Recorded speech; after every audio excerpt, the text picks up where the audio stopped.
And that is exactly why old legacy bands like Slipknot and Metallica suck. Wow, okay, pretty harsh. So there's a big discussion happening right now because I posted a video yesterday, maybe you've seen it. It went viral pretty much instantly on YouTube, Instagram, TikTok and even Facebook. In case you haven't seen it, it's about what professional musicians usually hear on stage. Because a lot of people think musicians hear something like this on stage.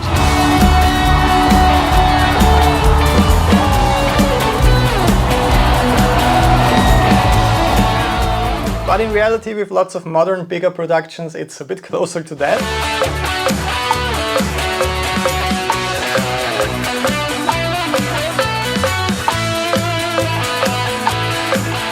And this video spawned a huge discussion and a bit of controversy, and of course thousands and thousands of comments. One of the most interesting ones being the one that I read at the beginning about old legacy bands like Slipknot and Metallica. That made me feel old right away because I grew up with Slipknot especially. This is me when I was 13 or 12 years old when I started playing guitar. So we definitely need to talk about this real quick because there are a lot of misunderstandings, I think. As always, there are two sides and it's a bit of a generational divide, I guess, with old school musicians and audiences saying artists that are playing with in-ear monitoring suck, playing live to a metronome sucks, having your own signal as a musician boosted also sucks, and all bands and especially guitar players should go back to tube amps and playing without in-ears and metronomes on stage. And of course the younger audience and musicians that were a bit disappointed with seeing bigger acts over the last years that played songs way too fast or way too slow or just very inconsistently, that are in favor of a time-synced show because it means the light show and the whole production and visuals are going to be absolutely epic, that feel like in-ear monitoring is the way to go for the modern musician. And as always on the internet, it seems like people are either extremely on this side or on that side. So as a professional touring musician for around 15 years now, I thought it would be helpful to show you a bit of an insider perspective on that, because I started out touring with a traditional monitoring setup, and right now I'm playing for a production that's an arena and sometimes even stadium act, and that production is based on the modern in-ear monitoring click digital setup. So let's quickly dive into the advantages and disadvantages. So starting at my early days, the first benefit I can think of when it comes to playing without in-ear monitoring and just with wedges on stage is that it can be much more fun. You're connecting more with the audience. You don't hear you're playing that well and precise most of the time, so you usually feel like you did a really great job. Another thing that I can think of is that it's a much easier setup, so you won't have to get an expensive in-ear rack, and it might be a little bit safer because you can always pull off a show with any kind of equipment in any kind of venue. Whereas if you have a really detailed production that runs with in-ears, click track and all of that, and there's some kind of technical problem, it might be a bit hard to play the show without all that stuff. And I guess the third one is the band interaction. So if you're into improvised music, there are no fixed song lengths since the show isn't programmed to a click or any kind of other system. So it wouldn't make that much sense for a jazz band in a jazz club to play with in-ear monitoring and with a click track. But I will give you my personal opinion for what fits best for what kind of genre and performer in the end. First, the big benefits for the other way, so playing with in-ears. The volumes on stage can get pretty crazy. A lot of musicians that are getting older are complaining about hearing loss, which is my personal biggest nightmare, of course, as a musician. So to keep it simple, in the long run, it's just a much healthier option. I know, not very rock and roll, but I want to do this to the best of my abilities as long as I possibly can. The second benefit is that it will make you a better musician. I know, a little bit of a controversial take, but that's what happened to me, because when I switched to in-ear monitoring, I could really hear what I was doing live on stage for the first time. And like many musicians, I was pretty shocked when I heard it for the first time, because there were a lot of inconsistencies with the tempo, with my picking, with hand synchronization. Now concerning the click track and playing live with a metronome generally, one thing that I read that was kind of shocking to me is that some people think you do that because you can't keep time by yourself, when in fact in most big productions it's used to sync the lighting, special effects show and visuals. So you don't play to a click because the individual musicians can't play together. It's part of the whole show that you're seeing in big arenas and stadiums with the lights, the visuals. You can also run backing tracks this way, and I know this is a super controversial topic for a lot of people. With this band that I'm playing for, we mostly use strings because there's one song that's really popular that has a beautiful string section, and we can't really bring an orchestra or even a small string section whenever we're playing. And we also have some intros that lead into songs, which is really cool because it's not just an intro tape that stops playing and then you start playing the song. It's a really fluid transition, more of a show than just a regular concert, I guess. But with that production, we never ran any guitar stuff or fake vocals or anything that's supposed to happen live on the stage. So I guess sound-wise, it would be almost exactly the same if we play played without a click. With this production and with most productions that do that, it's a lot about the show, the cues, the lighting, the special effects, the visuals, and not because people can't play in time with each other or need some assistance with keeping time. And now concerning the big argument, which is better, the old school approach or the new approach with in-ear monitoring. As I mentioned, if you make music, that's a lot about improvising and creating something on the spot. Of course, you're not gonna time the entire show and put it on a click track. You want to be able to spontaneously increase the tempo, then play a bit laid back and make up other sections completely on the spot. If we think about that comment again that concerns Slipknot, Metallica and all those older bands, I remember some people complaining with Slipknot's old drummer that he was often rushing songs or that they were playing way too fast in general. I personally saw Slipknot multiple times, with Joey for the first time. It was my first concert, I think, and it's always been great. And I think a band like this kind of lives a little bit through that chaos that's happening on stage. They play great together, they sound really great together, but to me there was always an element of chaos when it comes to them. Also, the older records are not recorded to a click, to my knowledge, Iowa at least. I don't know if the newer ones are recorded to a click track now, let me know in the comments, but in my opinion it's never been a huge issue for that band. As most people, I do think they sound amazing with Eloy now. I think they're playing closer to the original tempos now. Metallica is one of those controversial topics. I myself am a huge Metallica fanboy, and there are some videos going viral right now where there are some problems with timekeeping.